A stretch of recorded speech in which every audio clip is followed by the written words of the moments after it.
right now there's an effort underway by a lot of folks on the left to go after Uber and Lyft. This has happened particularly in leftist jurisdictions. So in California, for a long time, there was a rule that ride-sharing apps could not actually go to the airport because they wanted you to use cabs instead. It was basically a government-guaranteed monopoly. In the city of New York, there are heavy restrictions on Uber and Lyft. In the city of Seattle, there were heavy restrictions on Uber and Lyft. But there is an upside, and this demonstrates a point that I've been making about the free market for a long time.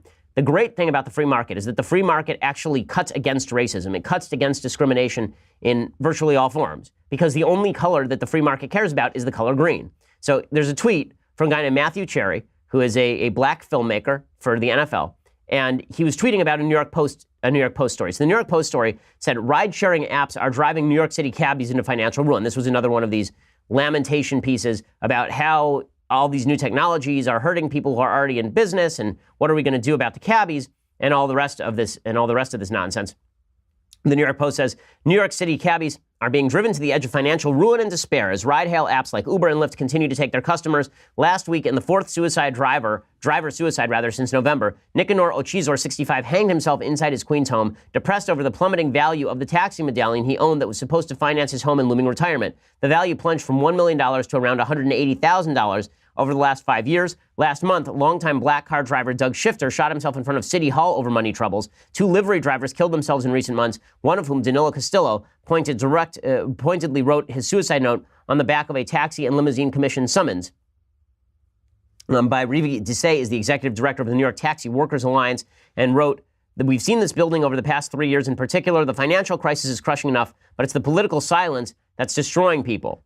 The number of for-hire cars in circulation has swelled to about 100,000. About 2/3 of those are Uber drivers. The number of yellow cabs is capped by the city at 13,587. Once again, demonstrating that government-guaranteed monopolies are garbage, and the minute that those monopolies end, those companies go out of business. Right? It's not the fault of these cab drivers. I feel terrible for the cab drivers who spent their years investing in a product that the government had basically guaranteed, only to have the government pull the rug out from under them. But that's not enough for me to say that we should get rid of a technology that's helping lots of people. And here's the point. So Matthew Cherry tweets out, quote, never had an Uber or Lyft drive right past me and refused to pick me up because I was black. Right? This is accurate. Okay, this is accurate. There's an article by Rob George in the New York Post just a couple of years ago saying exactly this, that one of the things that's amazing about Uber and Lyft is that there is no driver discrimination. So this has been a serious problem in New York City for a very long time, is that taxi cabs do not go to outlying areas. It's almost impossible to get a taxi cab out there. And if they go into heavily black or Hispanic neighborhoods, they just won't pick people up because they are afraid that they'll pick somebody up who will attempt to rob the cab. Right? This has been a serious problem for a long time. It is true they've done studies. It's true for drivers of all colors. So it has nothing to do with white drivers avoiding black areas. Black drivers also avoid black areas. And what this demonstrates, and here's the amazing thing. Okay, so what kind of discrimination is that? So as I discussed last week with regard to a New York Times article in which there was a claim that America was widely and terribly racist, Thomas Sowell has a model of how to think about discrimination that's really useful. Right? He thinks about discrimination in 3 ways. There's open discrimination, like I'm a racist, I hate black people, and therefore I'm not going to pick up a black guy if I'm driving a cab. Right? That's open racism, obviously morally wrong. Then there is discrimination type number 1. He calls that discrimination 2, like the clearest form of discrimination. Then there is discrimination 1A, right? That is, I discriminate amongst the people I choose to date. Right? I discriminate amongst the people I choose to hire. I look at behavior and then I make a decision on an individualized basis. That's the kind of discrimination we all like and we all use every day.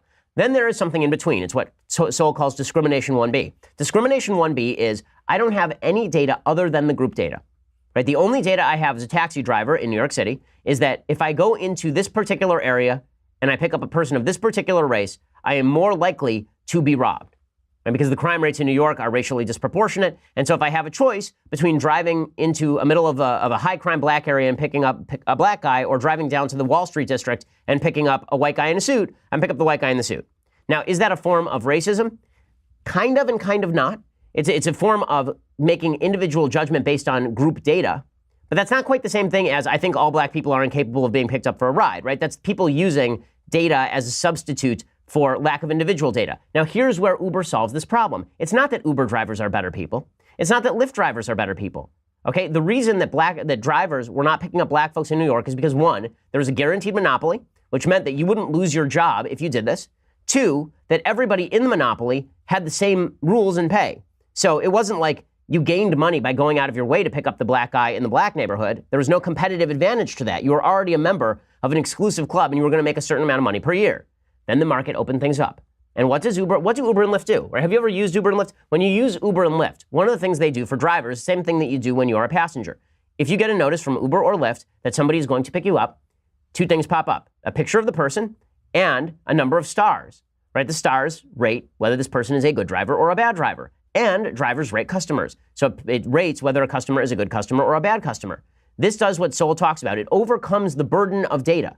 So if the only data that you had as a taxi driver in New York is that certain races are statistically more likely to be involved in crime than other races, and then you may not be making an individual judgment about this particular black guy, that this particular black guy is going to rob me, but you make a group judgment based on the only data that's available to you. Uber makes it individual, right? Uber individualizes. So, number one, it creates a competitive advantage for you to go into what would be higher risk crime areas, because if nobody else is doing it, you can pick up a lot of money by going into those areas, right? You can now outcompete the cabbies. That's number one. And number two, you have user-specific data. So if I look and I see that there's a 1-star rating on a guy because last time he was in a car, he crapped in the back seat, I'm not going to pick that guy up. But if I see there are a bunch of 5-star ratings, I can pretty well guarantee that the guy actually isn't a criminal.